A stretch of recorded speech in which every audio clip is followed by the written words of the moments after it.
They told her to play the violin as a joke. But when she did, the whole room went still. No one laughed. No one even tried to look away. It was fifth period. Nia Forrester, always quiet, always in the last row by the window. Same spot, same silence, same old violin case balanced between her knees like it was made of glass. She rarely spoke unless called on, and even then, her answers were barely more than whispers. Just another quiet kid trying not to be noticed. But that day, the spotlight found her, sharp, cold, and unwelcome. "Okay, listen up," said Mr. Buckley, the gym teacher somehow running the school talent show. "We need acts. Singers, dancers, magicians, whatever. Step up if you've got something." He spoke like it was a joke, like no one would actually volunteer.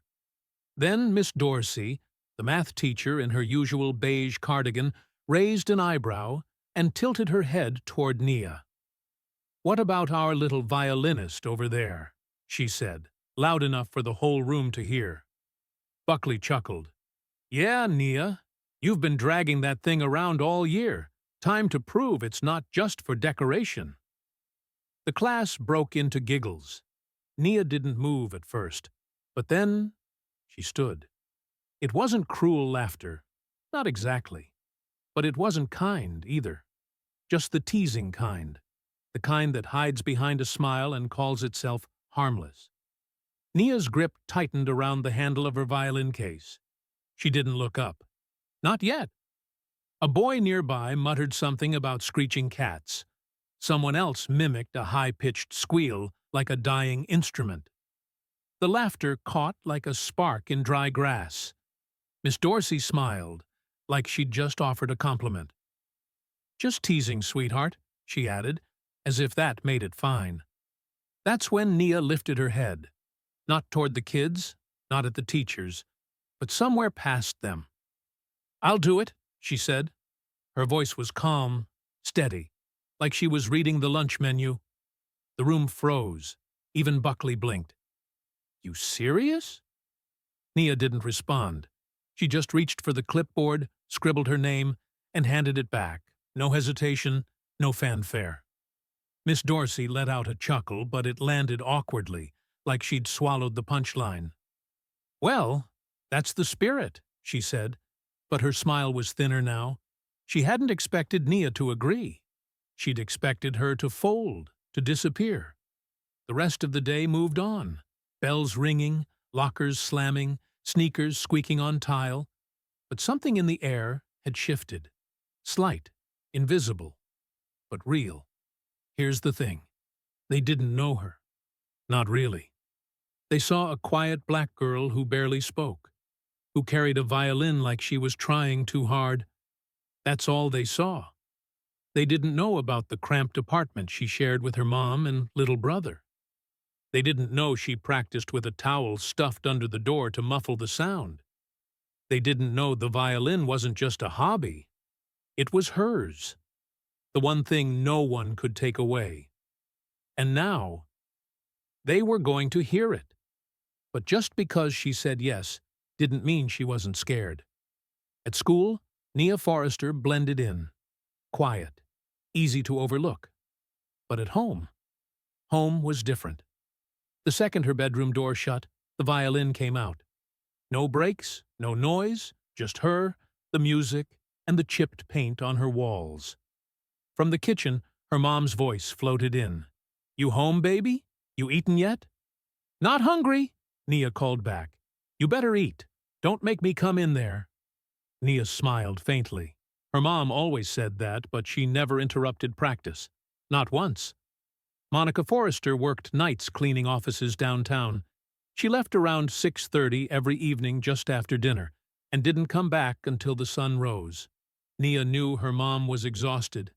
She also knew she listened every single night from the other side of the wall. That was the rule. No speakers, no headphones, just raw sound. If Nia missed a note or lost the rhythm, her mom would tap the wall. 3 times. That meant start over, no yelling, no blame, just fix it. Try again. Baby, her mom would say gently, even through the hallway. And Nia would keep going. Most nights, she played until her fingers burned. Her violin wasn't fancy. It had scratches from past owners, a tuning peg that slipped if she wasn't careful, and a bow frayed at the edges like an old shoelace. But when she played, it spoke. It sang. It cried. It whispered. It roared. It was the only voice Nia truly trusted, the only way she knew how to speak without stumbling. She had started learning when she was 7. Her grandfather, gone since she was 9, had played blues on a battered fiddle. She remembered his laugh, the way his fingers danced over the strings, and what he always told her. Let the instrument tell your truth when you can't. So she did. At school, kids rolled their eyes when she practiced during lunch. Teachers smiled politely, but never asked why. Not until the joke. Not until Buckley and Dorsey turned her into a punchline. But Nia had already been working on something, a piece of her own. Half classical, half blues, all pain. It didn't have a name. It didn't need one. What it had was feeling, grit, soul. A story only she and her violin understood. Because, behind the silence, behind the worn hoodie and scuffed sneakers, Nia Forrester was a storm. And for the first time, she wasn't going to bottle it up. Wanting to prove something was one thing. Actually doing it, standing on stage in front of the entire school, was something else. The next morning, the talent show sign-up sheet was taped beside the front office, right under the broken vending machine that always $8. Students crowded around it, scanning for familiar names, hungry for drama, hoping someone would mess up big enough to talk about for days. Nia's name sat quietly at number 16. Some squinted. "Who's Nia Forrester?" someone asked, chewing the end of a pencil. "That girl with the violin," another said. "Never talks. Probably gonna play Mary Had a Little Lamb and cry." Laughter followed. It always did. But Nia didn't flinch. She walked past them like their voices didn't exist. The truth? She heard every word. She memorized them, folded them into sharp corners, and tucked them away in her chest. Not as wounds, but as fuel. At lunch, Mr. Buckley leaned against the fence by the basketball courts, half watching a game, half pretending he cared. "Talent shows on Friday," he called out, just loud enough to catch her attention. No turning back now. He spotted Nia at the edge of the yard, tuning her violin on her lap like it was no big deal. "You ready, Forrester?" He grinned. She looked up, not angry, not amused, just blank, like he wasn't worth the air it would take to respond. Buckley blinked, chuckled awkwardly, and turned away. Meanwhile, in the teacher's lounge, Miss Dorsey sipped her coffee and squinted at the talent show list. "Seriously," she muttered, tapping the paper. "Who let her sign up?" "She signed herself up," Mrs. Tran, the art teacher, replied, not looking up from her sketchpad. "She's got the same right as any student." Miss Dorsey scoffed. "It's not about rights. It's about awareness. She's setting herself up. You really think she'll get on that stage and not fall apart?" Mrs. Tran shrugged, her pencil moving calmly across the page. "We'll see."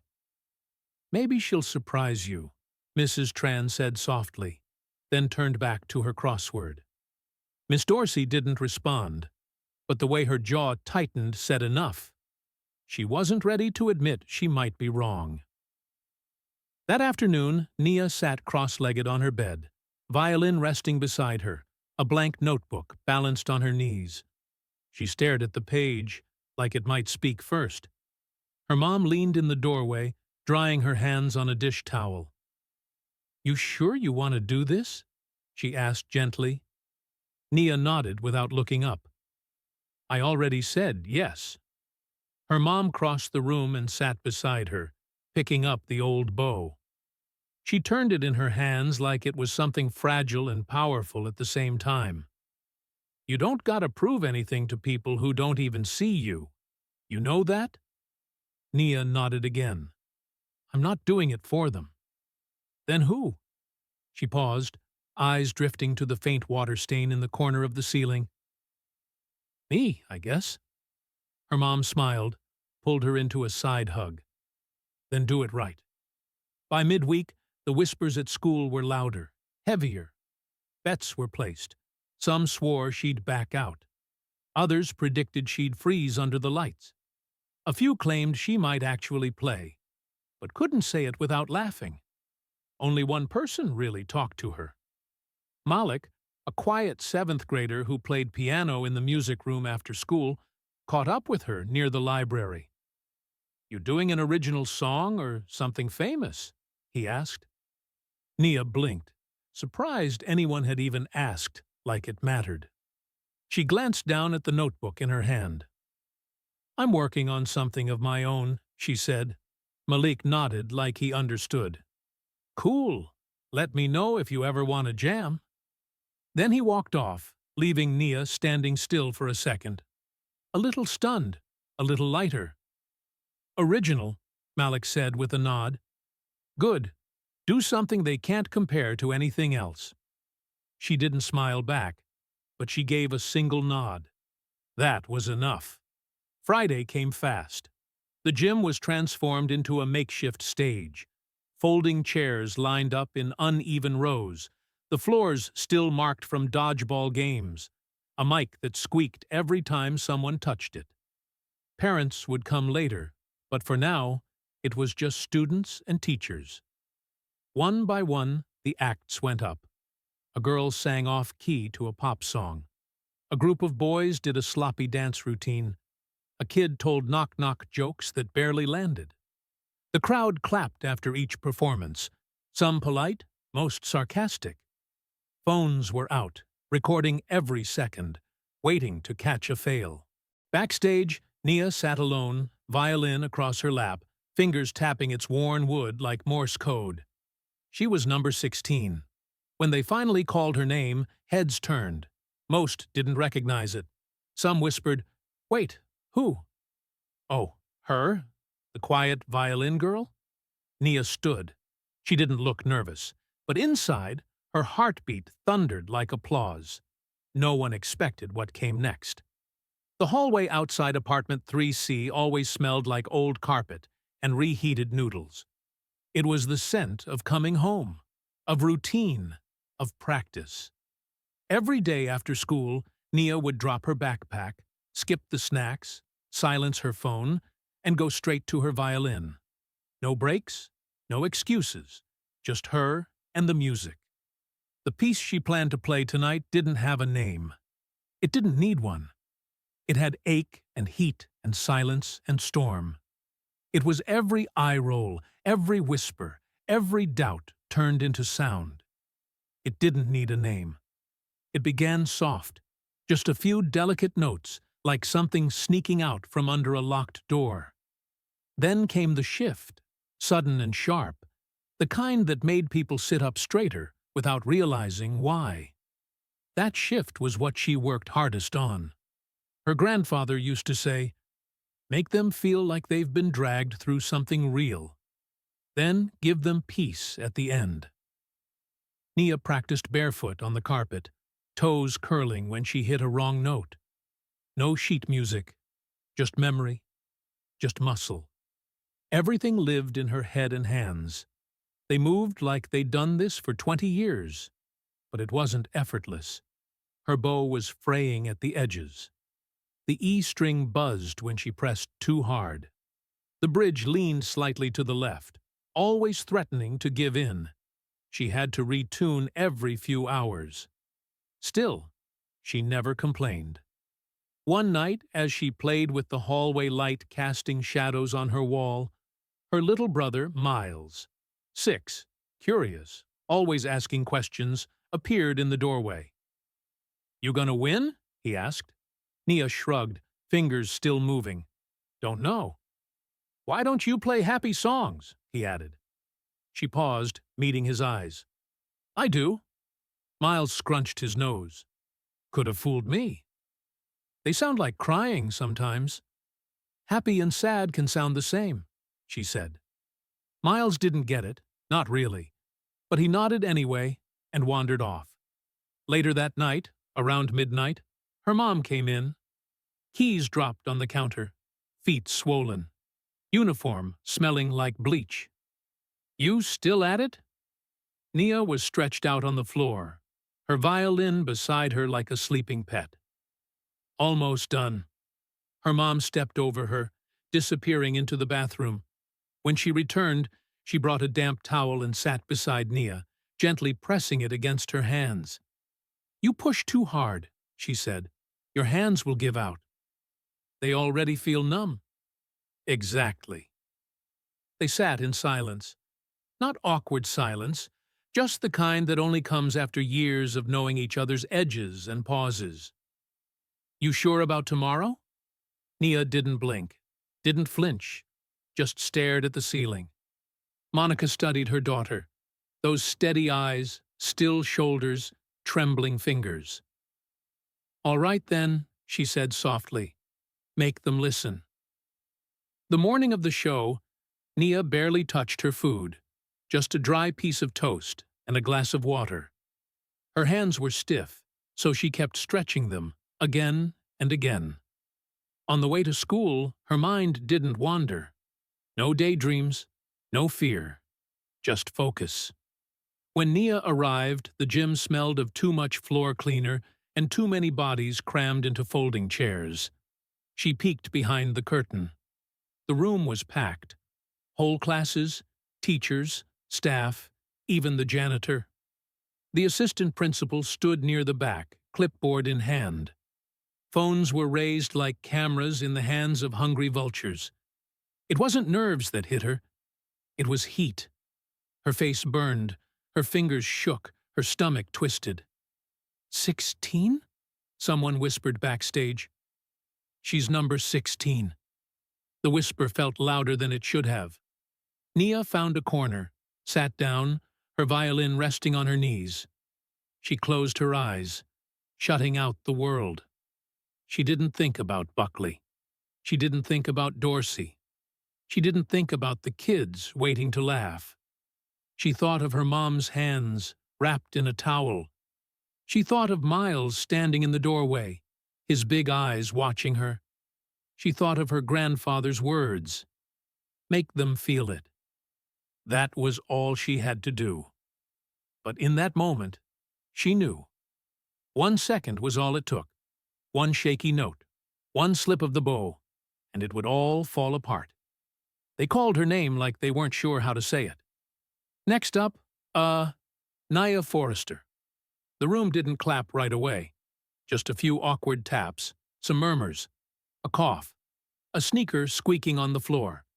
Nia stood, as if some invisible force was pulling her up, violin in one hand, bow in the other. Step by step, she moved toward the stage. Kids in the front row nudged each other. Some already had their phones out, waiting for the moment to capture her failure. She stopped in the center. No microphone, no spotlight, just a single buzzing light and a cheap folding chair. She didn't sit. She didn't speak. She just lifted the violin to her shoulder. Then, silence. A few seconds passed. Mr. Buckley cleared his throat, sharp and loud, near the stage door. Miss Dorsey leaned forward, her eyes fixed, waiting for the mistake she expected. In the crowd, someone muttered, "She's choking." But then she played. The first note was weak, barely there. It shook in the air, hesitant, unsure. But she held it. She stretched it, letting it grow, letting it become something more.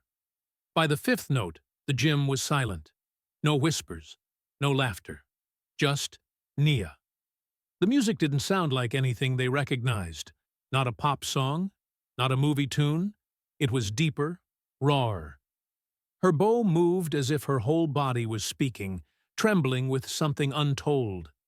At first it was slow, careful, tender, like a conversation between someone broken and someone healing. Then, halfway through, it changed. Nia bent the strings, pulling them like they were crying. Her left hand flew across the neck of the violin, fingers slipping, pushing, demanding. The sound grew, both furious and soft, desperate and alive. It was a storm, no longer hidden, no longer afraid. The sound twisted, pulled, and surged like something fighting to break free. Her eyes were closed, not from fear, but because she didn't need to see. Everything she wanted to say came through the strings. When she hit the highest note, she held it so long the air felt thick. People forgot to breathe.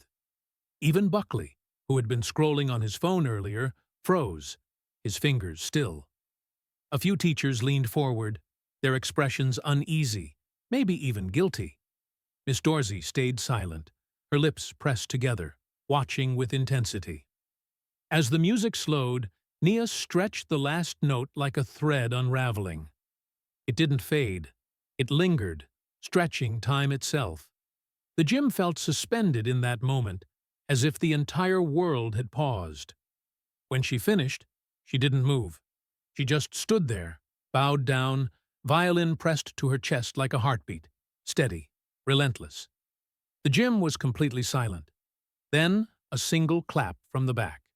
Then another. Then more, until the entire room was clapping. No shouts, no laughs, just quiet applause, the kind that comes from something profound and unexpected. Some kids glanced at their phones, their faces flushed with shame, ashamed that they'd recorded her, expecting disaster. Malik, sitting near the middle, stood first, his hands moving in time with the rhythm of her heart. Then came others. More, until the entire crowd stood, each clap, each gesture, a recognition. They weren't just applauding her performance, they were acknowledging her. Others followed. Even the ones who had said she'd fail rose to their feet. When Nia walked off stage, she didn't smile or cry. She didn't need to. She just held her violin tighter. A silent victory all her own. Backstage, Buckley gave her a stiff nod, pretending he'd always believed in her. But he didn't speak. Dorsey didn't either. She looked like she was biting back words. Mrs. Trey met her by the water fountain, a knowing look in her eyes as she handed Nia a folded paper. "You made them feel it," she said softly. Nia opened it in the hallway. The note read, "When they don't expect you to shine, shine anyway." That night, her mom waited by the front door. She didn't ask how it went. She just looked at Nia's face and nodded. "You did it?" "Yeah." "Did they listen?" "Yeah." Monica hugged her, pressing her cheek against her daughter's hair. "I hope they never forget," she whispered. But applause fades. Real change happens after the clapping stops. Monday. The sky was gray, and the pavement smelled like rain, the kind of weather that usually made people quiet and slow. But not today. As soon as Nia walked into school, she felt it. The difference. People looked at her. Not with smirks, not with side eyes, but with curiosity, with respect. Some nodded. Others stepped aside. One girl whispered, "That's her." As if Nia was famous. But it wasn't fame. It was recognition. The kind she never asked for, yet couldn't escape. She passed Buckley in the hall. He tried to smile, his phone still in hand. "Hey, amazing job Friday," he said awkwardly. Nia gave a small nod, then kept walking. Then came Dorsey. She stood by her classroom, papers clutched in her hands. For a moment, she just stared at Nia, like she was seeing her for the first time. "Miss Forrester," Dorsey said carefully, "can I talk to you?" Nia stopped, but didn't step closer. Dorsey cleared her throat. "I owe you an apology. What I said last week wasn't right." A pause. "I shouldn't have assumed. I'm still learning." Nia thought of all the sharp comebacks she'd saved for this moment, but instead, she just met Dorsey's eyes and said, "You should have seen me before Friday." Dorsey blinked. That stung more than any insult. Nia turned and walked away. She wasn't bitter. She wasn't angry. She was just done being ignored. In the cafeteria, Malik slid her a chocolate milk without a word. He grinned. "Next time we play a duet," he said. Nia smirked. "You're not ready." Her laugh, just a small one, made a few heads turn. It was the first time most had ever heard it. At home that evening, she didn't practice right away. Instead, she sat with her little brother, watching cartoons on mute. Her mom peeked out from the kitchen. "You're not practicing?"